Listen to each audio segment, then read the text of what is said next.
सरगोशी वाले जंगल का राज। मीलो, आवा और उनका शरारती कुत्ता बिब्लिस अपने गांव के करीब जंगल की सैर करना पसंद करते थे। एक शाम इन्हें जंगल के बीचों बीच एक पुराने बलूत के दरख्त से हल्की सी सरगोशी सुनाई दी। मदद करो, चांदनी पत्थर गायब हो गया है, एक नम आवाज ने इल्तिजा की। दरख्त चमकने लगा और अचानक नन्हे जुगनू परियां जाहिर हुई। इनकी लीडर लोना ने बताया कि जादुई चांदनी पत्थर को साया बैल उन्हें चरा लिया है, जो जंगल के सबसे तारीख हिस्से में उगती है। अगर वो पत्थर वापस न आया तो पूरे जंगल का जादू खत्म हो जाएगा।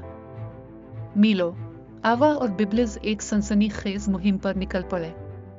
रास्ते में उन्होंने कई चैलेंजेस का सामना किया। पत्तों का एक पिल जो सिर्फ तभी मौजूद रहता जब वो मुसलसल चलते रहते।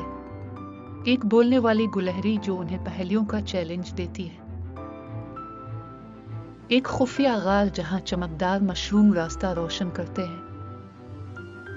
आखिरकार वो उन साया घाटी पहुंचे जहां चांदनी पत्थर कांटों और बैलों में कैद था। साया बैल ने आसानी से पत्थर छोड़ने से इनकार कर दिया।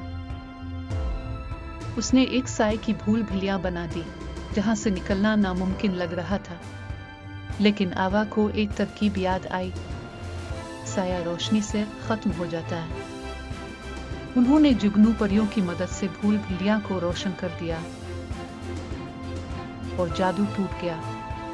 चांदनी पत्थर आजाद हो गया और साया बैल सूख कर खत्म हो गए। जब बच्चों ने चांदनी पत्थर को वापस दरख्त में रखा, पूरा जंगल सुनहरी रोशनी से चमक उठा। लोना और परियों ने उनका शुक्रिया अदा किया और हर बच्चे को एक नन्हा चमकदार पत्ता तोहफे में दिया, ये निशानी कि वो हमेशा सरगोशी वाले जंगल में खुश आमदीद होंगे। जैसे ही वो लूटे, हुआ में एक सरगोशी गूंजी। अगले एडवेंचर तक